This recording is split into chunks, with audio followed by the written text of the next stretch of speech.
First of all, I'd like my mother to come up here.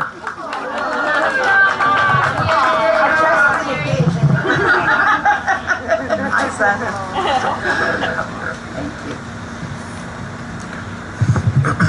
Well, thank you, everybody, and thank you so much to Margaret for that, those kind words, and Kyle for the very kind thoughts, and also to Monique Limon. It's such an honor to have you here today and to have your support. And it's so wonderful to have so many leaders here from throughout the region, because it's just so important that as we move forward here in Goleta, that we elect leaders that have relationships throughout the region and have an understanding of the different types of issues, from housing to transportation to childcare, that affect all of us regardless of our individual silos. So thank you. Thank you very much for being here, and just so great to have so many friends and neighbors in the audience out front as we begin this journey. Before I begin, I just want to especially call out my wife, Angie.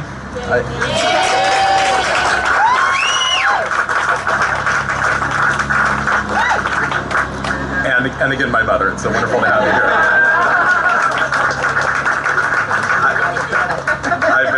I've been very fortunate to be a part of this community for the last 44 years of my life, and the last 20 or so years as a working professional. I grew up here, right next door in Santa Barbara, and I did some growing up here too.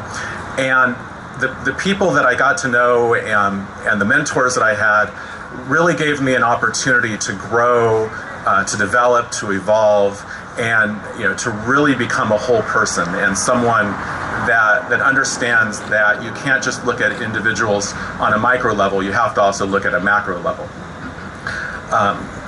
So I grew up here, I did some growing up here, and I'm so proud to stand here today with so many people that I've worked with as both a political consultant, as a nonprofit leader, as a volunteer on city and county commissions dedicated to our children and youth, to looking out for our historic past, and also for engaging with our community for a brighter future.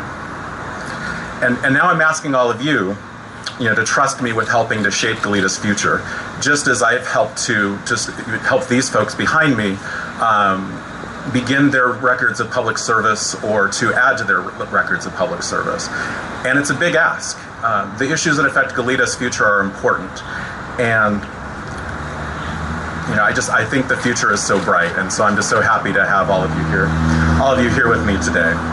Goleta is a small city with big dreams, and we're so fortunate to be next to a world-class university, to have a convenient regional airport, to have the ability to work in a high-tech job launching rockets into space while enjoying a low-tech lifestyle with our mountains and our streams and our walking paths. There's something just so special about the small-town character and agricultural feel of this community, and it's just so important that we preserve it, not just because we enjoy it, but because it's critical to both our economic and environmental future that we preserve it. So,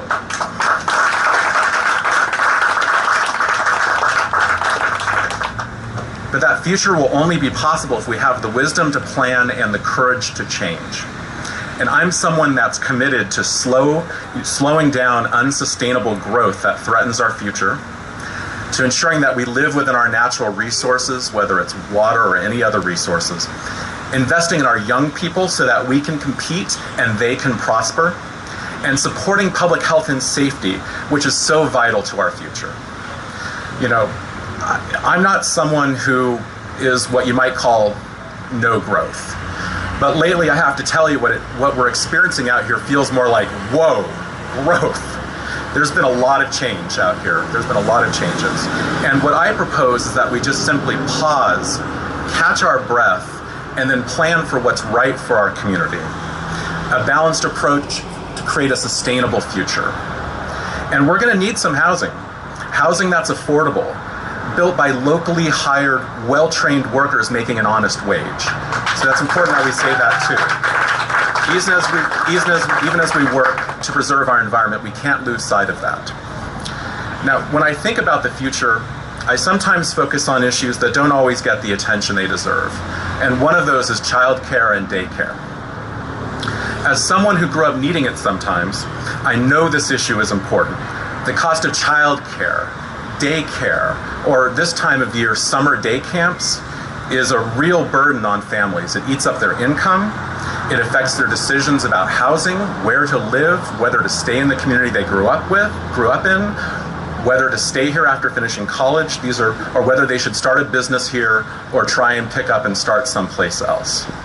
For me, it's a planning and business imperative that we do more as a community to make quality childcare and daycare accessible to working families. Please consider if we could find a way for people who live in Goleta to be able to afford childcare, to give them some assistance. Think about how much more competitive that would make us as a community. Think about how much more competitive it would make someone who's trying to hire for their business if they could have $300, $500 more in their pocket every month to save, to spend, to pay down their student loans, to invest back in their community. Just think about what that could do for people. And I have some ideas on how we can make that a reality, and I look forward to discussing those more as we move forward. And finally, none of this will matter if we can't accomplish the fundamental task of keeping our community safe. Public health and safety are just fundamental. When I talk about public safety, I talk about it from more than just the traditional lens of giving our public safety men and women the tools and resources to keep them safe. That's important, and we need to give them resources. We need to give them tools. But it's about more than that. It's also about housing. It's also about making sure that we do a better job of notifying people in the community what's going on. People need to know what's happening in their neighborhoods. They need to know what's happening when there's a fire, when there's a slide. And so we need to do a better job of alerting people to what's going on. And we need to do that in both English and Spanish. We need to make things more accessible to people. And it doesn't just go for alerts, it also goes for our public meetings. The Goleta School Board, and I'm proud to have Luz Reyes-Martin here with me today, the Goleta School Board is ahead of us on this. They already do this. They have interpretation services. They have translation at their meetings. There's no reason the Goleta City Council can't do this as well. We should do this. It's the right thing to do. And finally, public safety requires sensible planning. When we cast aside controls like creek setbacks and other important planning tools, we put ourselves at risk. We need environmentally sustainable policies that will complement public safety and protect what is good about Goleta.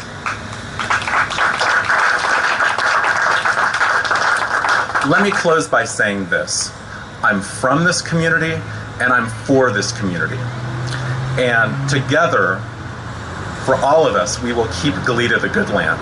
So I ask for your vote and I ask for your support. Thank you for being here today.